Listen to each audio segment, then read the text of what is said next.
pertemuan kedua mengenai tata laksana atau farmakoterapi depresi. Nah, pada orang depresi, sasaran terapinya itu perubahan biologis atau efek berupa mood pasien. Karena mood pasien dipengaruhi kadar serotonin dan juga norepinefrin di otak, maka sasarannya adalah modulasi serotonin dan juga norepinefrin di otak dengan agen-agen obat yang sesuai. Adapun strategi terapinya, itu tujuan terapinya yaitu menurunkan gejala depresi dan juga memfasilitasi pasien untuk kembali ke kondisi normal. Adapun strateginya itu menggunakan terapi nirobat dan atau obat antidepresan yang dapat memodulasi kadar serotonin dan norepinefrin di otak. Untuk tata laksana terapinya itu ada dua, yaitu adalah nirobat atau non-farmakologi dan juga dengan obat atau farmakologi. Nah, untuk farmakologi itu tentunya menggunakan obat-obat antidepresan, sedangkan yang terapi non-farmakologi itu menggunakan psikoterapi atau bisa juga pada depresi yang severe atau berat dengan electroconvulsive therapy. Untuk terapi nirobatnya itu pertama adalah psikoterapi dan juga interpersonal dan cognitive behavioral therapy atau CBT.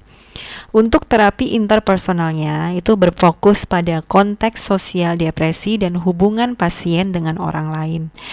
Adapun untuk CBT-nya berfokus pada mengkoreksi pikiran-pikiran negatif, perasaan bersalah yang tidak rasional dan juga rasa pesimis dari pasien. Nah, catatan sebuah studi dari Antonuccio 1995, intervensi psikoterapi itu sama loh efektifnya dengan obat antidepresan. Tidak ada efek samping dan juga murah. Tapi ini merupakan first line terapi pada kasus depresi yang masih ringan. Nah, pada kasus depresi ringan ini cukup efektif dengan psikoterapi dan juga CBT. Nah, adapun electroconvulsive therapy itu sebenarnya aman dan efektif, tapi masih kontroversial karena dia masih dilaporkan adanya adverse effect, yaitu disfungsi kognitif, disfungsi kardiovaskuler, dan lain-lain. Nah, ECT ini biasanya dilakukan pada pasien depresi yang berat, kemudian diperlukan respons yang cepat, dan treatment lain lebih besar resiko daripada manfaatnya. Nah, respon terhadap obat jelek dan juga diindikasikan pada yang merupakan pilihan terakhir jika treatment lain tidak berhasil. Adapun terapi dengan menggunakan obat antidepresan itu biasanya golongan obat yang digunakan itu adalah golongan antidepresan trisiklik. Nah, contohnya adalah seperti ini, amitriptilin, kemudian nortriptilin dan kawan-kawannya, dan dia mekanisme aksinya menghambat reuptake serotonin secara tidak selektif. Nah, bedanya dengan SSRI, dia selective serotonin reuptake inhibitor. Jadi, mekanismenya adalah menghambat reuptake serotonin. Kan pada orang depresi serotoninnya berkurang tuh.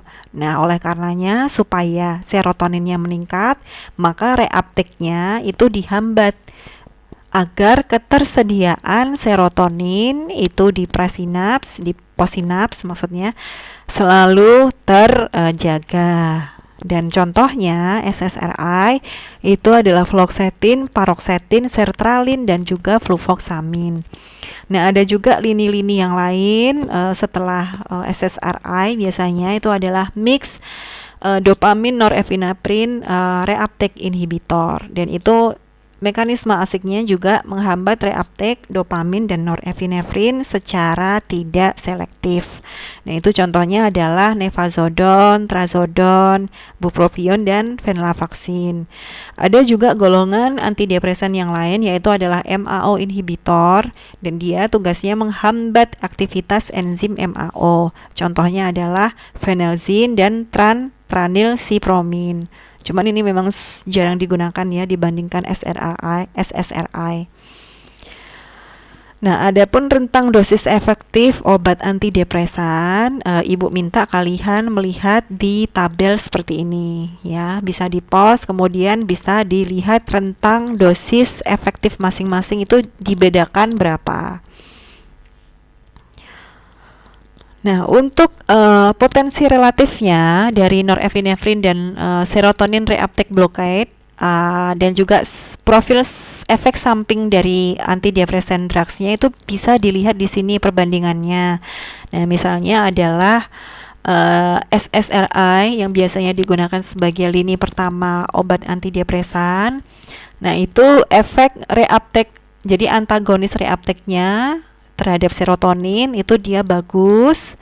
Tapi citalopram itu dilaporkan mempunyai sedikit efek sedasi atau mengantuk, dan beberapa dilaporkan memiliki sedikit efek menimbulkan efek kejang. Itu pada SSRI.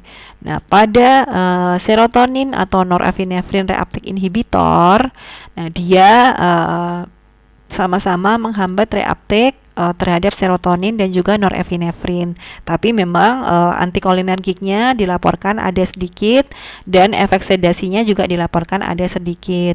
Kemudian seizure-nya atau kejangnya juga dilaporkan ada sedikit.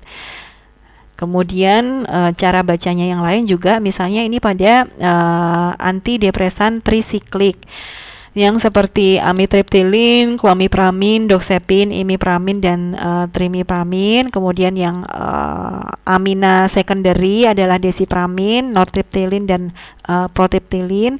Itu dia efek antagonisme reuptake-nya itu dilaporkan ada memang. Tapi juga efek antikolinergiknya, nah ini nih biasanya yang menjadi kekurangan dari antidepresan trisiklik itu adalah adanya efek antikolinergik. Nah, itu seperti kemudian ada juga dilaporkan efek sedasi yang cukup besar pada antidepresan trisiklik, dan juga dilaporkan juga mempunyai efek hipotensi ortostatik, dan juga efek kejangnya juga dilaporkan cukup tinggi. Nah, oleh karenanya trisiklik antidepresan yang dulu menjadi lini terapi dari depresi itu sekarang sudah tergantikan dengan ini selektif serotonin reuptake inhibitor, karena memang dilaporkan SSRI mempunyai banyak kelebihan dibandingkan TCA atau trisiklik antidepresan, yaitu efek sedasinya minim, kemudian efek antikolinergiknya juga minim, efek seizure atau kejangnya pun juga dia minim dibandingkan dengan yang lain. Adapun prinsip umum terapi depresi itu pada penggunaan obat antidepresi sulit diprediksi sebelumnya mana yang akan paling efektif. Oleh karenanya, pilihan awal itu dilakukan secara empiris, dan beberapa faktor yang mempengaruhi pemilihan obat antidepresan itu antara lain adalah riwayat respons pasien terhadap obat dan juga farmakogenetik. Terus kemudian adanya jenis depresi dan kemungkinan interaksi obat, serta profil adverse event obatnya dan harga obatnya. Nah, itu biasanya faktor yang mempengaruhi pemilihan antidepresan oleh dokter. Nah, adapun algoritma tata laksana depresi yang tanpa komplikasi itu adalah pasien depresi yang sehat secara fisik tanpa kontraindikasi terhadap antidepresan itu biasanya dipilihkan TCA atau SSRI tergantung kondisi pasiennya dan tergantung pilihan resep dari dokter. Jika sembuh, maka terapi itu dipelihara minimal sampai 4-6 bulan. Nah, apabila gagal karena tidak ada respon atau ada adverse drug reaction atau ada efek samping, maka alihkan ke alternatifnya. Atau maksudnya masih dalam satu golongan, yaitu golongan TCA atau trisiklik antidepresan atau golongan selektif serotonin reuptake inhibitor, tapi jenis yang lain. Misalnya awalnya ini dipilihkan jenis citalopram. Nah, di sini dipilihkan escitalopram. Jadi masih satu golongan tapi dipilihkan jenis obat yang lain di dalam satu golongan tersebut. Nah, apabila responnya parsial atau responnya cuman sebagian, maka alihkan ke alternatifnya atau pertimbangkan obat penguat. Misalnya TCA atau SSRI ini tadi ditambahkan litium. Atau kalau misalnya sembuh, maka pelihara terapi minimal 4-6 bulan. Kalau misalnya gagal, maka alihkan ke second line terapi yang lain seperti venlafaxine, bupropion, mirtazapine, dan nefazodon.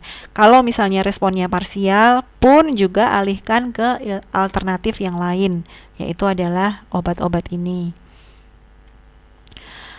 Nah, ini tadi. Jadi kalau misalnya setelah gagal, itu alternatif lainnya dialihkan ke obat-obat ini, dan kalau misalnya dia responnya parsial, dialihkan ke alternatif lain seperti nefazodon, mirtazapine, bupropion atau venlafaxine, atau bisa dipertimbangkan adanya penguatan juga. Jadi TCA atau SSRI, kemudian dialihkan ke ini atau dipertimbangkan TCA, SSRI itu ditambahkan dengan penguatan dengan litium. Nah, untuk uncomplicated physically healthy outpatient tanpa kontraindikasi apapun pada spesifik kelas dari antidepresan di atas. Nah, itu biasanya menggunakan SSRI. Itu bergantung dari kondisi pasiennya dan bergantung dari pertimbangan resep dokternya ya. Nah, kalau misalnya fully remits atau dia sudah sembuh, maka maintain sekitar 4-6 bulan atau lebih lama dari first episode-nya.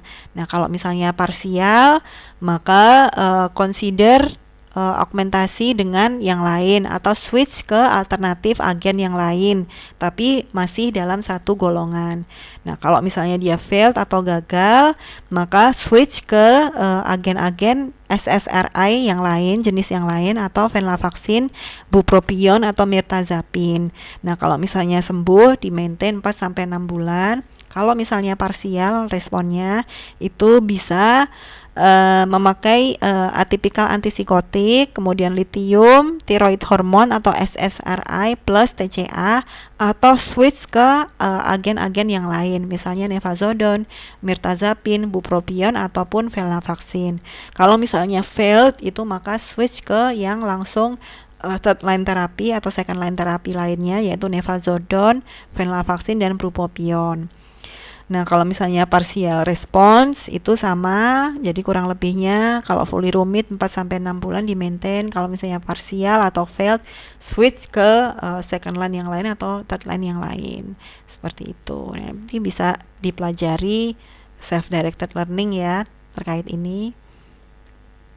Nah, adapun mekanisme of action atau mekanisme aksi dari hampir semua obat-obat antidepresan itu adalah meningkatkan baik serotonin maupun noradrenalin itu di postsinap. Jadi di postsinap ya, jadi di ujung sel saraf. Nah, adapun evaluasi obat atau produknya untuk lini pertama yang berupa antidepresan trisiklik, itu contohnya amitriptilin, kemudian imipramine. Nah, antidepresan trisiklik itu memang terbukti efektif dalam mengatasi semua tipe depresi, terutama gangguan depresi yang jenis melankolis yang berat.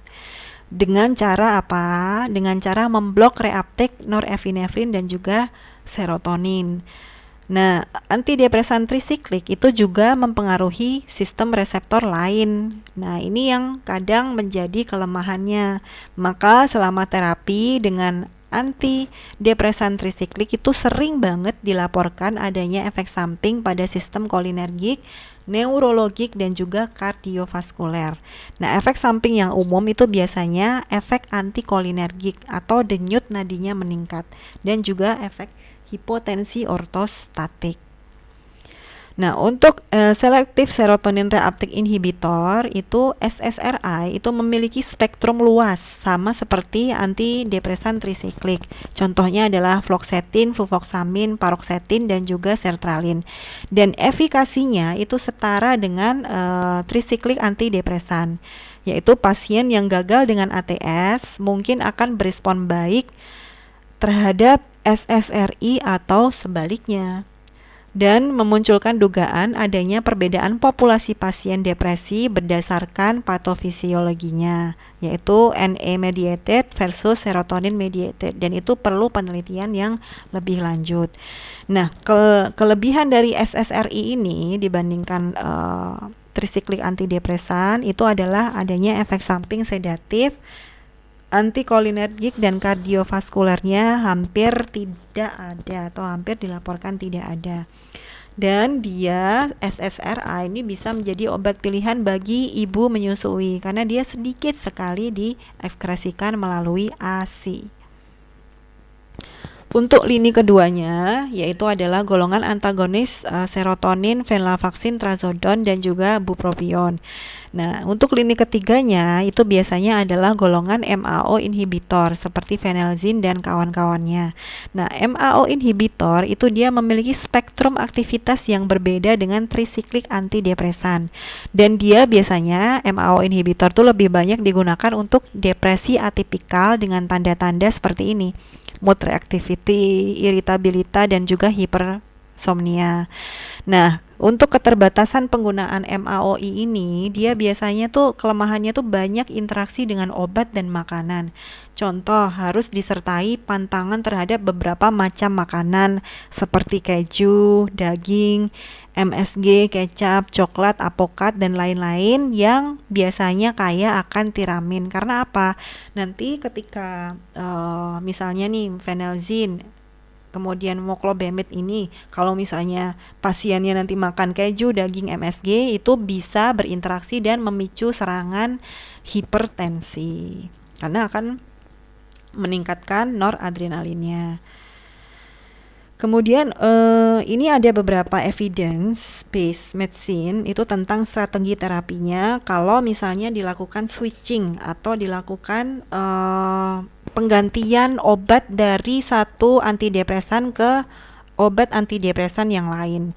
Jadi kalau misalnya respon, misalnya sudah menggunakan satu obat antidepresan, kemudian respon tidak tercapai dalam waktu 6-8 minggu terapi, maka boleh ganti dengan antidepresan lain, tapi harus dengan golongan yang sama terlebih dahulu. Nah, kalau belum berhasil, diganti ke antidepresan golongan yang lain. Jadi misalnya itu tadi, misalnya citalopram tuh tidak berhasil, maka nanti bisa diganti dengan antidepresan golongan yang sama, misalnya escitalopram seperti itu. Misalnya fluoxetine tidak berhasil, bisa diganti ke escitalopram seperti itu. Nah, untuk evidence-nya, lebih dari 50% pasien yang gagal terhadap sertralin itu biasanya memberikan respon baik terhadap fluoxetine. Nah, itu menurut jurnal Psychiatry ya. Nah, evidence-nya diperoleh manfaat positif untuk mengganti atau switch obat dari SSRI ke TCA atau bisa jadi sebaliknya. Jadi meskipun TCA ada kekurangan dibandingkan SSRI, tapi belum tentu dia itu tidak melulu sepenuhnya dia mempunyai efek yang jelek.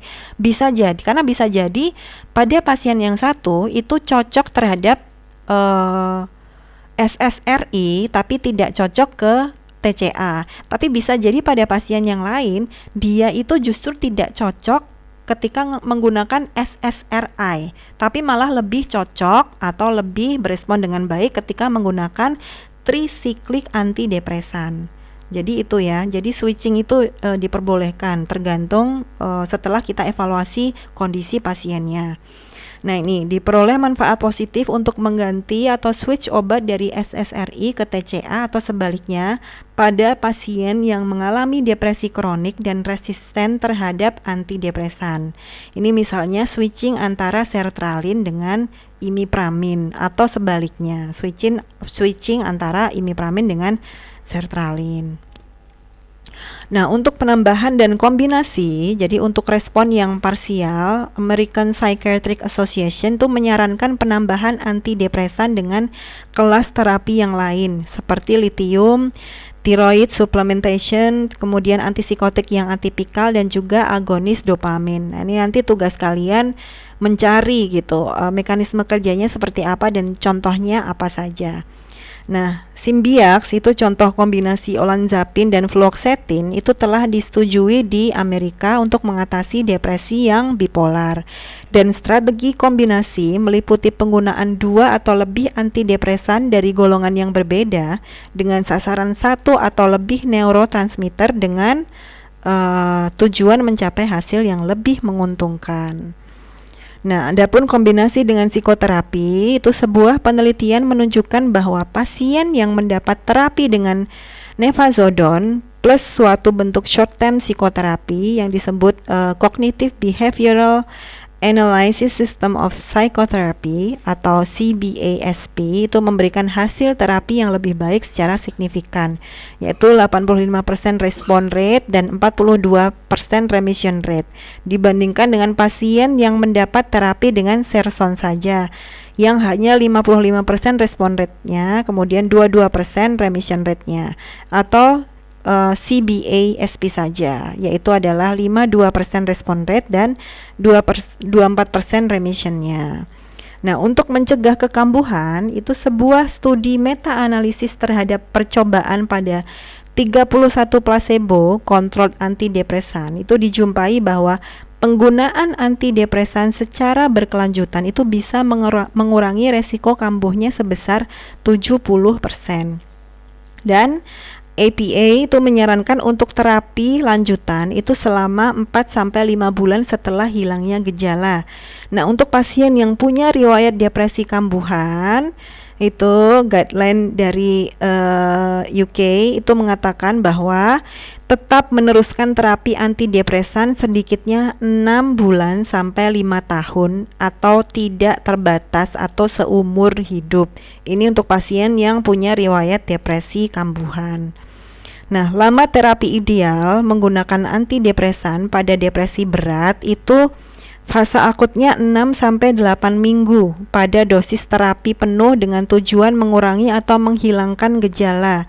Dan untuk fase lanjutannya itu terapi selama 4-9 bulan berikutnya pada dosis terapi penuh dengan tujuan mencegah kekambuhan dan juga kembalinya gejala depresi. Nah, untuk fase pemeliharaannya, untuk pasien dengan riwayat 3 atau lebih episode depresi, itu terapi pemeliharaannya itu pada dosis penuh selama 1-2 tahun berikutnya. Nah, untuk pasien yang dengan riwayat 2 atau lebih episode depresi, jadi episode depresinya tuh 2 atau lebih episode, itu terjadi dalam 5 tahun, maka mau nggak mau terapi pemeliharaannya tuh harus dengan terapi dosis, dan itu terapi dosis penuh seumur hidup, dan tujuannya itu untuk mencegah kekambuhan depresi di masa-masa yang akan datang. Adapun evaluasi outcome terapinya, parameter yang harus dipantau dalam penggunaan obat antidepresan itu adalah hilangnya gejala depresi, perbaikan fungsi sosial dan okupasional, dan juga efek samping seperti sedasinya, efek antikolinergik dan disfungsi seksualnya itu juga minim. Nah, adapun pasien di atas 40 tahun tuh sebaiknya diperiksa ECG sebelum memulai terapi TCA karena adanya efek antikolinergiknya itu tadi ya yang menyebabkan peningkatan denyut jantung, dan ECG itu dapat dilakukan secara periodik selama terapi. Dan juga evaluasi yang dilakukan kalian sebagai seorang farmasis itu salah satunya adalah pantau masih atau tidaknya ide untuk bunuh diri.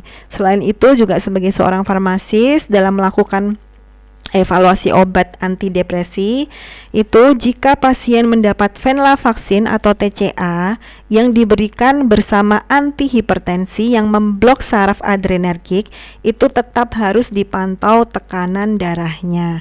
Kenapa? Nah, coba nanti kalian pikirkan logikanya seperti apa. Kenapa harus dipantau tekanan darahnya? Nah, itu tadi kuliah atau tata laksana dari depresi. Adapun referensinya adalah sebagai berikut dan nanti bisa kalian cari sendiri secara self-directed learning. Sekian, terima kasih dan semoga bermanfaat.